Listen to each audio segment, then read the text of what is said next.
Hello, welcome. This is Business Breakfast, broadcasting live from our studios here in Lagos, Nigeria's commercial capital. I am Frank Komalape. So it's the first business day of the year 2022, coming from the long Yuletide break. It's time to get the year running as expectations already high on President Muhammadu Buhari's budget of economic growth and sustainability with respect to implementation. More importantly, the government is looking up to implementing some of its key economic policies to drive fiscal plan. But first, let's quickly take a closer look at some of the key economic policies of the president to watch out for in 2020 and how these policies are likely to affect you. So let's get started with the first one here. The subsidy removal. Of course, there will be subsidies. No news that there will be subsidy removal this year. Of course, the target of the government is that the subsidy will be removed mid-year. But the World Bank is suggesting that it's earlier better than later.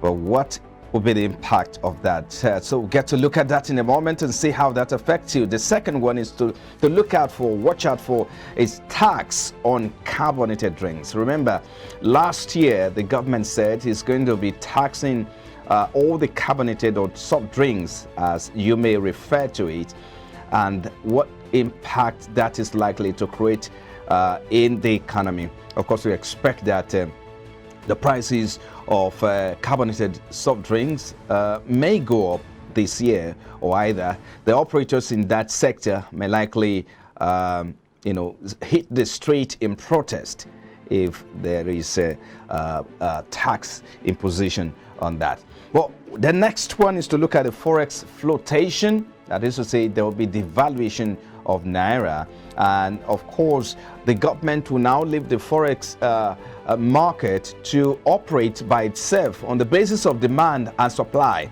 So that's one thing to look out for in the year 2022, and how that is likely to impact the market is what analysts are also talking about at the moment. So it's one of the talking points in 2022, talking about forex flotation, or what you call allow it to flow or find its level by way of demand and supply. So that's coming. You also expect the finance bill to take effect in 2022 with some of the policies in terms of tax and some of the product. Of course, that is expected as well. But the question is, how is these policies, when implemented, how will it affect you? That's the biggest question on the lips of analysts now, or every Nigerian. How is this going to affect me? Well, let's take a look at now. There will be high inflation rate in 2022. Of course, the government is expected to keep the inflation rate at 13%, but that perhaps is a tall order to do, because when the subsidy is being finally removed, the prices of things is likely to double. Well, we also look at the PMS to be sold at 340 naira per litre. Well, if subsidy is eventually removed this January, it means that will start immediately. But of course, there's no cause for panic buying yet. Okay, so but let's look at how this also will impact the high cost of transportation. High cost of transportation will go up exponentially. If you're paying between 300 and 500 between Ikeja and Ajah in Lagos State, it means that you get ready. It may go above 1,000 naira by the time the subsidy is being implemented. Well, the next one is, how will it affect you? Household expenditure will double in 2022. Well, recall last year in 2021, household expenditure went as high as 56% of income. Well, so the question is, should the prices of things double this year, how much is average Nigerian likely to take on? So there will be household expenditure may likely double. That's about 112%.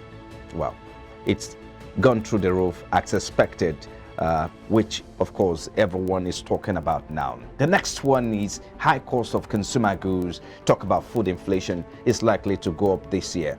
But again, how can we marry this expectations with the reality on ground, because the government says that it's expected to keep inflation rate at 13%. The last inflation rate was around 15.9% and food inflation rate around 17%. But with all of these economic policies, key economic policies ready to be implemented in 2022, one does not expect that things should get better.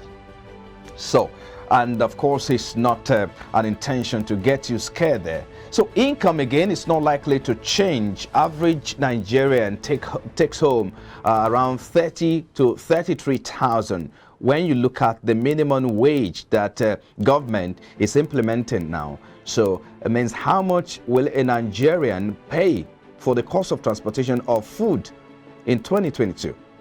So it's a big question. But we also look at the decline in buying power of the naira. So naira will be devalued in 2022 if the government wants to. So of course we've seen experts and recognized reputable institutions like World Bank, IMF calling on the Nigerian government to devalue the naira and leave the dollar to find its level by way of demand and supply. Well, whether that will be carried out, we do not know. But we expect that things will not remain the same this year, given the fact that government is bent on going on with some of these policies implementation. So those are some of the key economic policies to watch out for in 2022. So it's a business day. Business day, of course, will commence tomorrow. It's still public holiday. But by the time we get back here tomorrow, we expect things to be up there. This is Business Breakfast coming to you live from our studios here in Lagos, Nigeria. Here's what's coming up in a moment. Expectations are high on President Buhari's budget of economic growth and sustainability as Nigerians brace up for key economic policies likely to shape 2022. Recall Nigeria's President Muhammadu Buhari signed into law the 17.126 trillion naira at the close of 2021. Well, in the first part of the program, we take a closer look at how the budget and some of the key policies are likely to impact the economy in the new year. But also coming up, small and medium enterprises in Nigeria account for 86% of the nation workforce, contributing a significant of 50% of the country's gross domestic product, GDP. We'll take a closer look at the impact of the 2022 budget on the private sector and how this niche can leverage on the gains of the budget of growth and sustainability. Well, these are some of the key highlights of the show and what to come your way today on the program. But let's quickly take a breather now. We'll be right back. And when we come back, of course, we'll take a look at some of this issue in details. Please stay with us.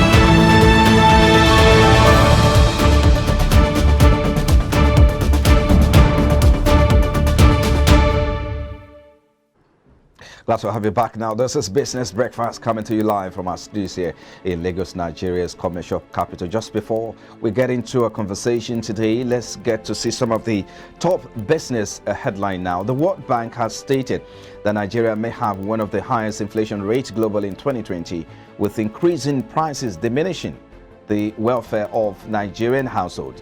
According to the World Bank, Nigeria is projected to have one of the highest inflation rates globally and the 7th highest among sub-Saharan African countries in 2022. The bank made this known in the November edition of its Nigeria Development Update. According to the Global Financial Institution, high inflation hampers the country's attempt to achieve economic recovery and erodes the purchasing power of most vulnerable households. And now the federal government has stated that it expects $40 billion in private capital investment in digital infrastructure by 2025. The government made this known in its National Development Plan 2021 to 2025. It further stated that in order to achieve this goal, the estimated public investment is 150 billion naira from 2021 to 2025. In line with these, allocations will be made to prioritize or priority projects in the sector as well as projects essential to the operations of the relevant ministries. In addition, the ICT sector is expected to facilitate the formation of up to $1 billion in private equity and private capital investment in digital infrastructure of approximately $40 billion. The federal government said it will grow the digital economy from 10.68% to 12.54% and improve e-governance by 100% by 2025. It will also improve the legal framework of the sector through policy amendment and implementation of infrastructure development through public funds and blended financing. And now the 11 electricity distribution companies, otherwise known as DISCOs in Nigeria, have responded to allegations that they manufacture figures in a bid to bill customers who are still operating on the estimated billing platform. Many Nigerians have been kicking against the estimated billing system, insisting that the distribution companies do not rely on any logic before sending crazy bills to their homes. But coming under the umbrella body, the Association of Nigeria Electricity Distribution, the DISCO, stated that the estimated billing was scientific, maintaining that a system approved by the industry regulator, the Nigerian Electricity Regulatory Agency, cannot be illegal. The DISCOs further argued that the allegation that marketers were given revenue target in their quest to meet target, which supposedly leads to extortion of customers giving them bills that do not reflect their electricity consumption, was not correct.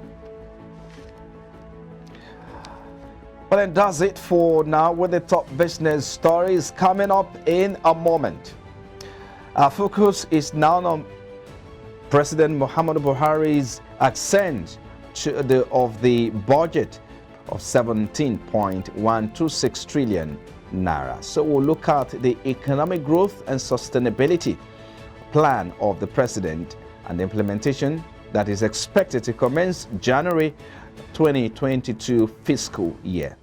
Be back in a moment. Please stay with us.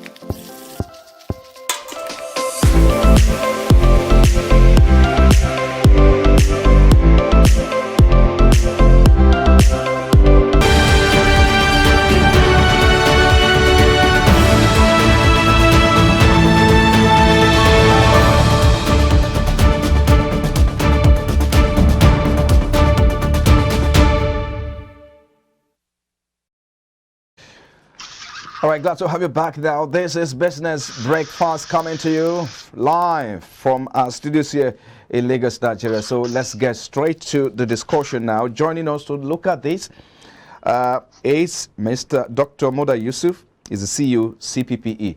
Thank you for joining us, Dr. Moda Yusuf. We appreciate your time. And Happy New Year to you. And Happy New Year to you as well. Okay.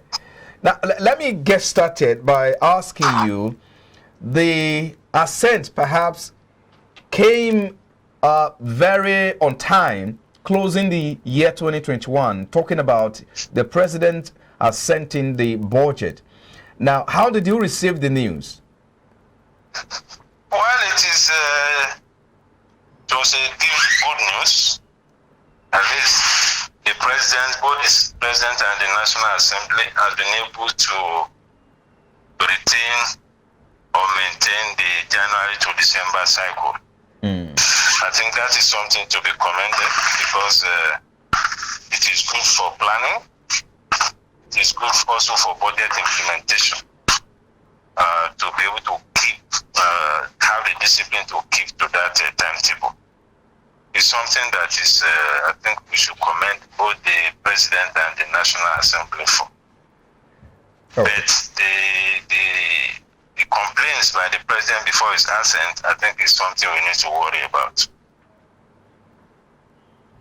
You know, he expressed some very strong reservations about what the National Assembly included in the budget, how they removed some items from one budget head to the other, how the budget was entirely distorted and so on. And those reservations were far-reaching. And I thought that if the President had such very fundamental reservations, why did he have to even sign the budget? I mean, assent to it. Because having assented to it, I mean, it's now an act of the National Assembly, it's now law. And it's now binding on everybody, unless they're able to go back and rework it. And I'm sure the National Assembly may begin to kick that they don't want to be pushed around. I mean, we're likely to see that kind of scenario play out when they resume from their break.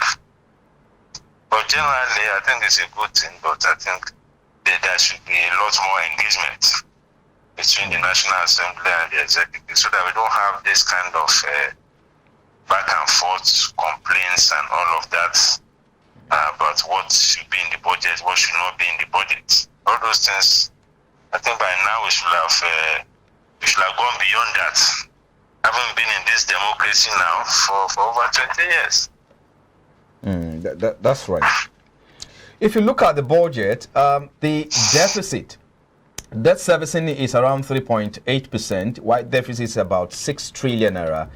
You have a revenue target which the government is putting around between 9 to 12 trillion naira. Of course, they intend to take it to 17 trillion naira, given the, factoring proceed from some of the parastatals and department agencies of the government as well. So if you look at especially the deficit, which is approximately about 3.39% of the GDP, how do you think this budget will impact on the economy, given the shortfall in the budget?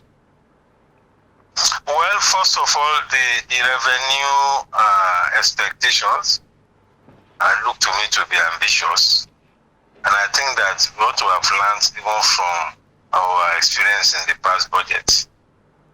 Hardly were we able to make up to even 70% of our revenue targets, even at the best of times. So some of these assumptions regarding revenue, dependent revenue especially, and the rest.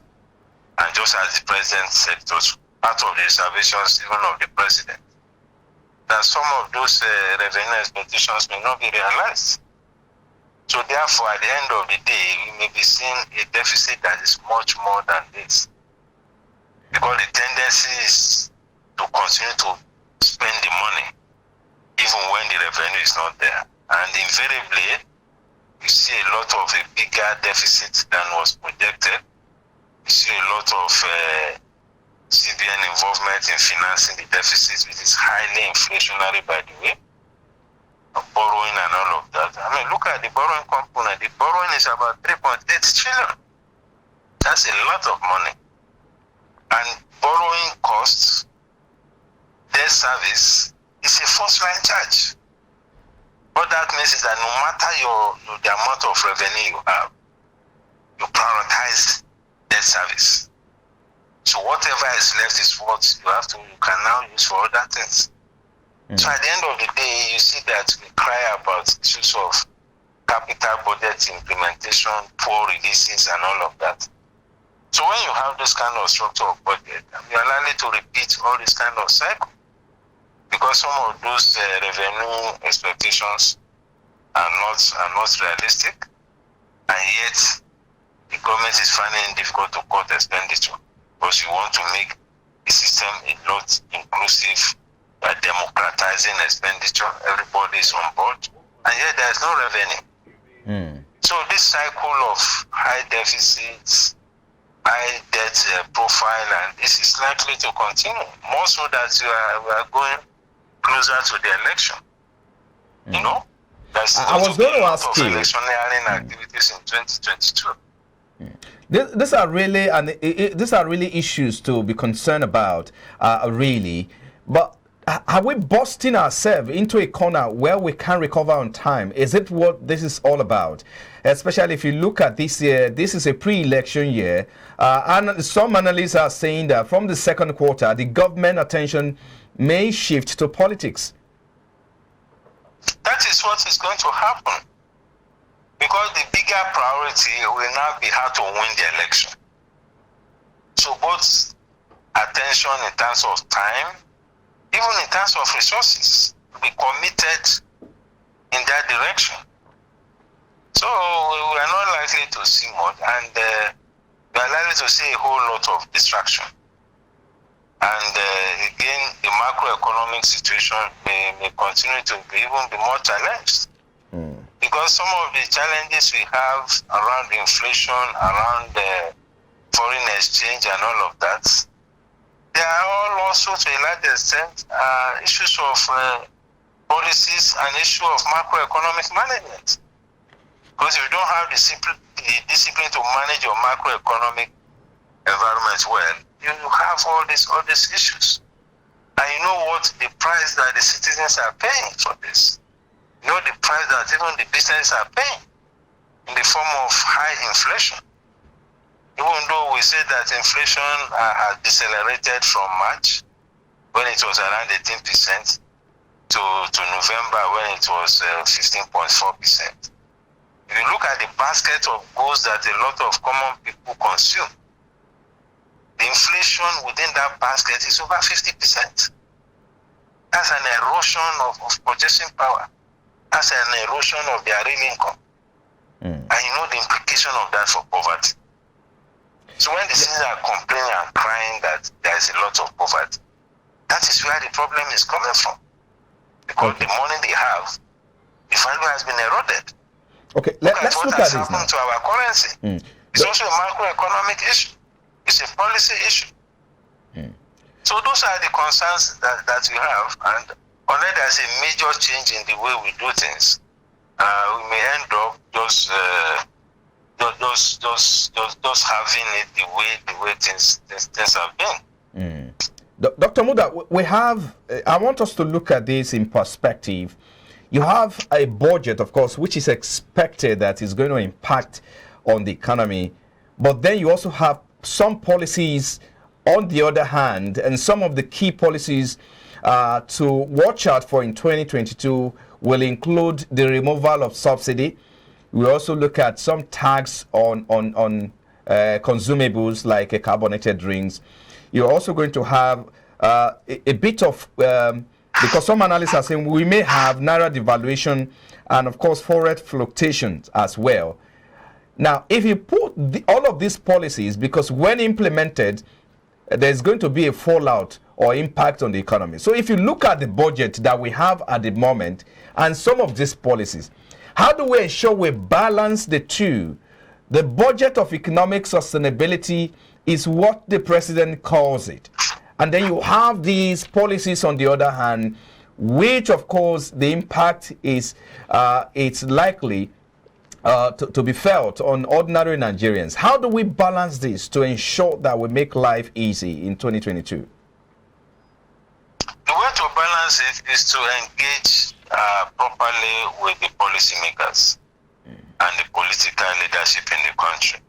That is the way. You need a lot of advocacy around all of these things. For the excise duty, I know there's a lot of advocacy by man and even by our own center, the Center for the Promotion of Private Enterprise. We have very strong advocacy against it because excise duty is a tax on domestic production. This is not a good time to be imposing any additional tax on domestic production. So there's a lot of advocacy around it. On the fuel subsidy thing, it is not likely that it will happen. First, because of the pushback by Labour. Second, because of the political costs of removing sure the ruling party and the party strategists within the APC are likely to kick against the removal of subsidy, even though it's already in the Petroleum Industry Act. From a political exigency point of view, I don't think it will happen. Okay, just before we take a break, I need you to comment on this. You said it's not likely to happen because I know economists or maybe Nigerians are already bracing up for what will happen after the removal of subsidy. The World Bank is also expecting Nigeria to do that earlier in the year, not as planned by the government, which is targeted at mid-year. So let's look at should it goes the way the government planned. What will be the impact? Because on household and the impact on the average Nigerian, the income perhaps many are saying is not likely to change. Where would the money come from for every Nigerian? Let's look at that first. Well, it's going to have some effects, especially on prices. But let me say that for the medium to long term, we need to remove the subsidy. Okay. If you want this economy to be sustainable, and if you want this economy to have some very good balance, we cannot continue to spend close to 2 trillion on subsidizing PMS. It's just PMS, so we are not talking of this. We are not talking of aviation fuel. We are not talking of gas. Just PMS. It is not sustainable. But again, we have to choose our timing. We have to choose the strategy. We have to look at what is happening to domestic refining. We have to put all of those things on board for us to be able to determine how and when to remove that subsidy. How far? But if we want this economy to survive and we don't want the economy to go the way of Venezuela, we have to deal with this subsidy issue at some point. How far do you think the labor, the organized private sector can go kicking against the removal of subsidy, as you said earlier? No, they are put their foot on the ground, and just as I said, because this is a pre-election year, the government itself is a bit jittery. I listened to the interview granted by the president. He said if he removes subsidy, people will be calling for his removal, and he doesn't want that to happen. He said it on TV. So it is not likely from a political strategy, political expediency point of view that this subsidy will be removed this year. Because the politicians, what is more important to them, it's not so much about economic sustainability, it's about political sustainability, how they can remain in power, even if the economy will suffer. That is what is likely to happen. Okay. So I don't expect that it will happen. But what is also more important is for us to ensure a macroeconomic management framework that will reduce inflation. All right. We haven't removed subsidy. Look at what the inflation is saying. We haven't removed subsidy. Look at what the exchange rate is saying. Those are the more fundamental issues. We need to engage government. They should go back to the drawing board. They have an economic team. You can't continue to have this kind of galloping inflation. It's devastating the poor. It's devastating their income. It's eroding purchasing power. It's eroding profit margins. Many SMEs have gone under. The same thing with the depreciation of the currency. Yeah, Dr. Muda, I'm going to hold you a bit there. When we come, of course, especially these SMEs sector that you just mentioned, we're going to talk about it, how this will have impact on the private sector operations in 2022. It's very, very crucial. I think we should look at that when we come back from this break. Please just hold on and hang on there. Be back in a moment. Please stay with us.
Glad to have you back now. You're still watching Business Breakfast, coming to you live from our studios here in Lagos, Nigeria's commercial hub.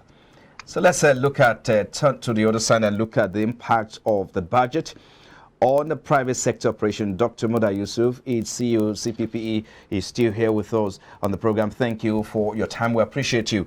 Now, before we went on break, you're looking at the how some government policies have impacted negatively on the operations of the SMEs. But with this budget being signed into law, there are hopes that this, of course, things may change.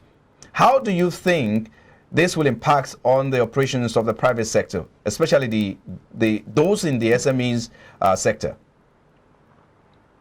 Well, the impact that the budget can have on the SME or the private sector, first is that if the government is able, within the budgets here, able to invest a lot more in infrastructure. If you have more infrastructure, it will help the productivity of businesses. Whether you are an SME, whether you are a medium person, or whether you are a large enterprise. Infrastructure investment is key. And it is the budget to a large extent that delivers infrastructure. Secondly, is the extent to which government is able to push through its policy of patronizing what is made in Nigeria. Most of the SMEs produce quite a lot of things. But because of the influx of all these Chinese products and other products from Asia, it has been difficult for some of them to survive. Because those things that are imported are far cheaper. Some of them are even better in quality than what is produced locally. But if you have a deliberate policy, which the president promised recently when manufacturers visited him, that the patronage of made in Nigerian products by the MDAs, if we're able to push that through, that will also help the SMEs. Then we have the issues around the policy. We have issues around the ports. Because when you talk about budget, the policy component of the budget is even more important than the appropriation component. But the appropriation, the impact you can have is maybe in infrastructure, or if there are a few SMEs that are contractors to government, they may also benefit. But policy is much more important. Policy around taxation. What are we doing to ensure that the SMEs are not subjected to multiple taxations and levies? What are we doing to ensure that SMEs are able to clear their cargo easily at our ports? What are we doing about the Apapa gridlock? These things have far-reaching implications for businesses, particularly the SMEs. What are we doing about inflation? Look at the cost of goods. I mean, talk to any SME. The biggest cry they have today is the rate at which prices are going up. And they cannot pass on these prices, the increased costs, they can pass it on to their consumers. Because there is high consumer resistance. Especially if your product is not even a critically essential product, then you are in trouble. Some of them have closed down. So we need to deal with the issue of inflation. It's a macroeconomic management issue. We also need to deal with the issue of exchange rates. Again, talk to many SMEs. Their biggest worry today is the rate at which the currency is depreciating. Because whatever you produce, you need to import one or two things. You need to buy one or two things that are imported. Even if majority of your import is even locally sourced. But the exchange rate has gone haywire. Let me come in here. The liquidity problem in the foreign exchange market is also a problem. Why is there? Let me come in, Doctor. Let me come in a bit. Yeah, you just not to lose thought on some of the points you've raised. Why do you think the imported products are more quality and more well produced than the one produced here? Essentially, isn't that a problem why we're not patronizing our own products in the first place? It's a productivity problem. It's the environment in which these businesses are operating. It's not as if they don't know what to do. It's not as if they don't know the kind of machines. But the cost of production is too high. The energy costs, Then we talk about the foreign exchange, we talk about the inflation. By the time they produce what will match what is imported, the cost will be almost 3 times. So how are they going to survive? So we need to create the environment for efficient production, an environment for high productivity, so that apart from even selling to the domestic market, you should be able to export. That is where the strength of an economy comes in. It's not even just about saying locally. It's about going to the regional market. It's about going to the continental market. It's about going to the global market. You connect to the global value chain. That is what strengthens the economy. That's what strengthens the currency of a country.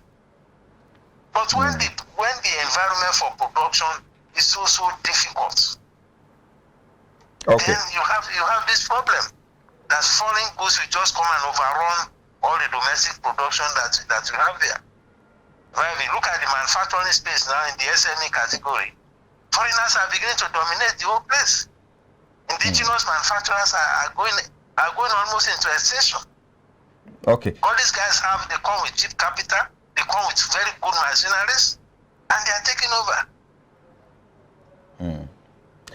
All right. Let's look at the capital expenditure. Of course, it's around 5.8 trillion naira against the about 6 trillion naira recurrent expenditure. For the capital expenditure, how much of that figure do you think it will go into economy, or which of the sectors will this be reflected? Let's look at that first.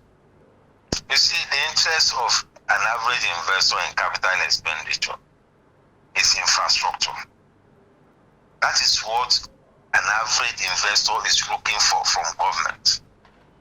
Not even so much for government to come and buy things from them, but spend on infrastructure so that their cost of production can reduce. How much are we putting on roads? How much are we putting on railways? How much are we putting on waterways? How much are we putting to ensure that there is security? That is what the investor is looking for, apart from issue of policy. But as far as capital something is concerned, it's about infrastructure. And when you talk about capital project, it's not every capital project that is infrastructure. Sometimes they go and buy cars, buy computers, they say it's capital project. That is not the kind of capital project that the private sector is expecting from the budget. We're expecting specific investment in infrastructure. Maybe we should even be advocating going forward that they should disaggregate capital project. Let us know how much is going to infrastructure and how much is going to all these purchases of computers and all these SUVs that they buy, so that we know exactly how committed we are to developing infrastructure, because infrastructure is one of our biggest problems. Okay. Especially as far as production is concerned. Look at how people are burning diesel all over the place. You know, look at the cost of diesel is over 300 per liter. How much money are people making? All right. These are the more fundamental things. Let's drive home now, Doctor. What do you think will take center stage as far as the economy is concerned? The president is saying, look, we are going to sustain on some of the things we've done in the last 5 years or 6 years of this administration. But for you, as a private operator, and of course that's the sector you play, representing the CPP, now what would take the center stage in 2022, and where do you think we need to focus more? One is security. If you don't have security, there is nothing you can do. We are fairly lucky in this part of the country, Southwest. We have security problems, but it's not as profound as what you have in the Northeast or in the Northwest. What business can you do in all those zones? They are part of Nigeria. Some of us that produce here, we also have outlets there. Therefore, we have stopped going there. So we need to fix security, number one. Because without security, you can't do anything. Number two is to address the two key macroeconomic problems. the problem of high inflation and galloping inflation, and the problem of exchange rate depreciation and liquidity problem in the foreign exchange market. Those two macroeconomic issues is affecting every business, whether you're a multinational or you're a micro enterprise. The government has to deal with that. Just a quick one, Doctor. The government has to deal with the issue of the ports. We Yes. cannot have the kind of crisis we are having in the ports for almost 2-3 years, and nothing has changed. Just a quick How one. can economy function? Yeah, just a quick one, so that we can wrap up now. The government is keeping inflation rate, or plans to keep inflation rate at 13% in the 2022 budget. Now, how realistic is that? Because they are saying, look, we're going to ensure that inflation remains around 13%. It is not realistic. If we continue to do things the way we have been doing, and I just told you, if you look at the basket of things that the average man consumes, inflation is already around 50% for them. All this headline inflation you are seeing are the general national inflation figure. There's a lot of goods in the basket. But if you look at the common people who are in the majority of what they consume, some of their prices have even doubled in the last 1 year. So it's not likely to get better. I think. Yes, I think we should leave it there now. So inflation is unlikely to get better. Thank you, Doctor. We appreciate your time. Dr. Moda Yusuf is CEO CPPE. Thank you for your time on Business Breakfast. Thank you very much. My pleasure. Sure. You're still watching Business Breakfast, coming to you live from our studios here in Lagos, Nigeria. We'll take a break now, and we'll come back. It will be time to turn attention to the Nigerian equities market and where the market is headed. Yes, the president has signed the budget into law. How that budget will impact the market is a question on the lips of every investor. We'll be back in a moment, and Bruce Omodion joins us after now.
Dry Cleaners Limited, professional dry cleaners, best in dry cleaning and laundry services, that meets the needs of our consumers. Yeah, Swift Dry Cleaners Limited, Swift Dry Cleaners Limited, Swift Dry Cleaners Limited, yeah. Swift Dry Cleaners Limited, yeah, for clean wash and quick delivery, yeah.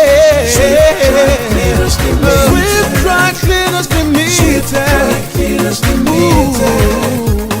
Swift Dry Cleaners Limited, for clean wash and quick delivery.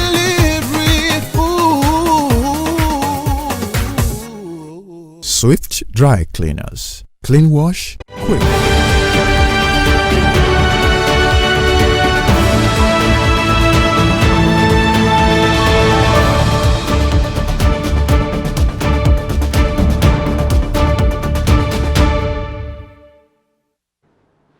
Glad to have you back. Now it's time to look at the Nigerian stock market. The year ended, the all-share index closed the year 2021 with a 6.07% gain.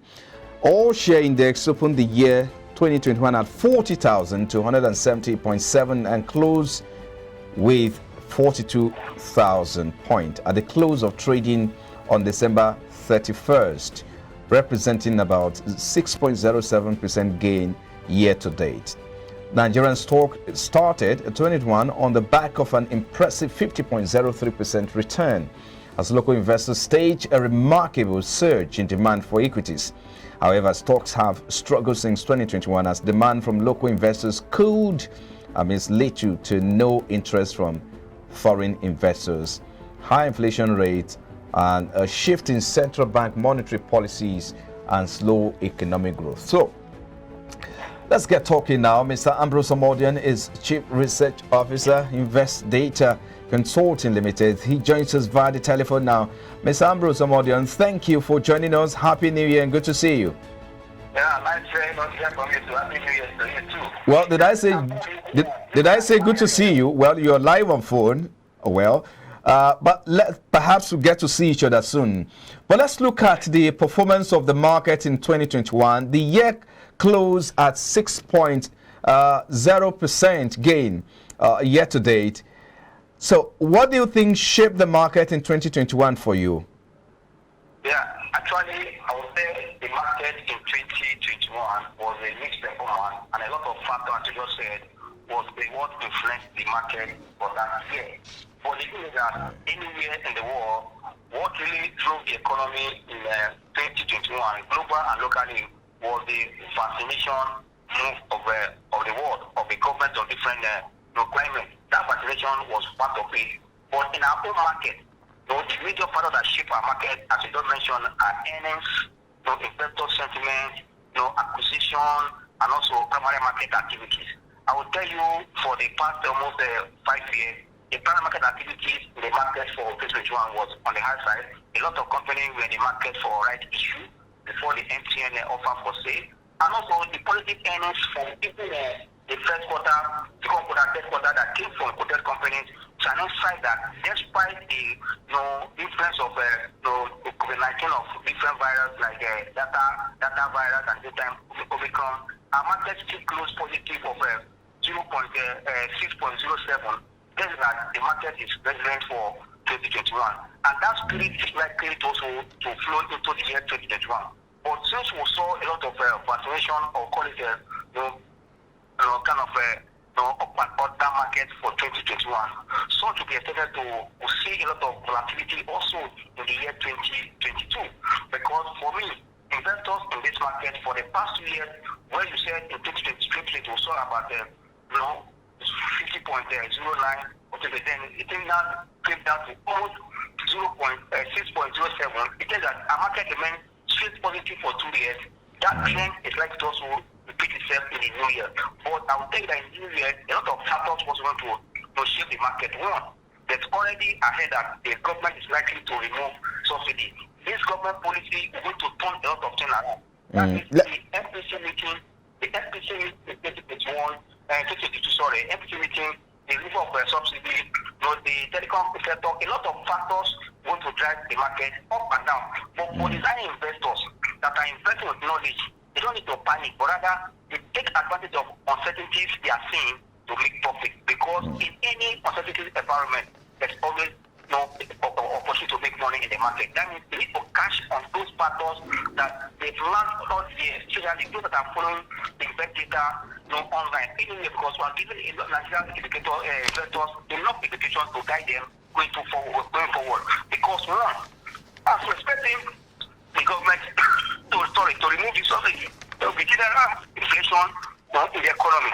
That means there are some companies that, as an investor, should not look the way of this company, because if there's high inflation, it will affect their cost of production. That means it will affect their bottom line. But there are some companies that their demands are inelastic. Whether they increase their price, customers go to buy their product. Such companies, when they increase their price and their patronage, they're going to make positive number. It's going to impact also the bottom line of their company. For me, it's the time for the investors to invest intelligently, not with emotion. You know what you are doing, and stay with company that has good fundamental and that has strong move to grow their earnings in the new year. Well, let me. There are some sectors that will shape the economy and shape the market in 2021. The telecom companies is there to shape the market positively or negatively, but I think it will be on the positive side. The banking sector, the industrial sector, because just at the last day of 2021, the government president assigned the budget for 2022 into law. Let me excuse just a moment. Just a moment. Just excuse me a bit to come in. I know you've gone ahead of me to tell us where, I mean, some of the things which you expect. I was going to really ask you, the 17.13 or 126 trillion naira that was signed into law last year. I was going to, ask you, we have about 6 trillion recurrent expenditure, 5.8 trillion naira capital expenditure. Of course, debt service is around 3.8 trillion naira. And of course, you also have deficit around 6 trillion naira as well. So the question is, with all of these, I mean, of course, we expect the movement of funds within the market segment and all of that. But how do you think this will impact the market? Yeah, like you said, despite this part of the war, government spending has not really done much in our own economy. But I'll tell you, government is the highest spender anywhere in the world. But here, government needs to give chance to what? To private sector to a level to drive the economy. Economy of a budget of 7.124 or 128 trillion is a good one. That said that we are about to see liquidity, but that there are going to be a lot of borrowing because the deficit in the budget is high. For that, there are some sectors that are going to benefit from this budget immediately as it is announced or start spending in this year. One, the increase capital expenditure to about 5 points, with almost a 28.something% increase in capital expenditure. That means that most of the infrastructure related companies in Nigeria are likely to benefit from such funds if it's well implemented and funds are disbursed at the right time. For example, if we want to post road construction or maintenance, railway, that means all those companies that are into building material related construction companies, you expect them to do better. But I will tell you that this government in the last 5 years, I'll tell you, their budget has been so big, but we have not seen much on the budget for the economy. But for you as an investor, that should not be your problem. Look at which sector that is likely to benefit from this budget at this time. And I've mentioned that the first budget that we're going in the infrastructure sector and also the banking sector, because I'm telling you, banking sector anywhere in the world is the engine room of any economy. For that, the reform will pass through the banks for this, but they have to earn money. And don't forget that also that because this year, in 2022, the government has signed before now agreement for this free trade zone for Africa countries. Our banks going to benefit from it. That is going to be another work, improve the bank. Then look at the telecoms industry. If you look at our GDP for the past 3 quarters in 2021, I think that it is that other sector, the telecom and the few other manufacturing sector that contribute to drive the economy. That means if those sectors are the ones driving the GDP, that means there's activities in those sectors. That means as an investor, the sectors are going to benefit more again from this budget because I see that government is going to do more intervention in that sector so that we're able to feed ourselves as a nation. For that, I see government also putting money in that. So that means those companies that are on the exchange, that are into agricultural business, it's really important we're looking at because we want to feed ourselves first as a nation before we start exporting. I see that that's the benefit from this budget. That means as an investor, these sectors are going to look at, you are looking at this sector, as I mentioned earlier, telecom, agricultural sector, banking, industrial goods, consumer goods, because as we speak now, yes, the cost of inflation, many people purchasing power is low. Okay. So that will be more, I said more, if actually we enter this year as from February, that the remove subsidy, there will be another general hike, in the services. That means investor, those companies that are into consumer goods, because of inflation, it's all right. Affect also the consuming power of many people. Most of their goods will remain on the shelf. That means, but there are some goods that are essential. Whether there's inflation or no inflation, the demand will be high. That's where investors should also look at. I believe that the sectors in the market is going to reshape. And also, don't forget that this vaccine also has given another life to the hotel business, the hospitality business, the airline business. They are coming up gradually. Let's start the Omicron. Now, people are still flying here and there. That means we are taking on it. That's why good value price remains on the up direction. The data is oscillating, but it's on a good price. That's why I can see that in the last forecast that the World Bank did, they say that oil in 2022 will be above $4, which I agree with them. Just a moment. People are already planning how to do their business in 2022. They don't want to shut down economy any longer. Compared to what we saw in 2020 when the news of COVID-19 broke out, when the economy was closed down, they saw the negative impact of those closures in the economy. That's not going to repeat itself because there's very opportunity for them to manage the spread of COVID-19. For me, I think this year to be giving like a mixed trend, as I said earlier, that this sectors I just mentioned with the budget will shape the market. But don't Okay, let me come in. Let me come in a minute. Just a moment. Just pardon me a moment. There are some key economic policies of the Buhari administration to watch out for this year. You talked about one earlier, which is about the subsidy removal, which is expected. I spoke with an expert, economist earlier, and he said the government is not likely to remove it. Well, but of course, the expectation is that the government is likely to remove it, given the plan. But let's look at one of the issues is about Naira devaluation and Forex flotation. Now, the question is, a lot of people or a lot of investors are looking forward to an investment that will secure and protect their funds in 2022 to prevent loss of funds. Where do you think they need to look forward to, and where is the money or their funds likely to flow into?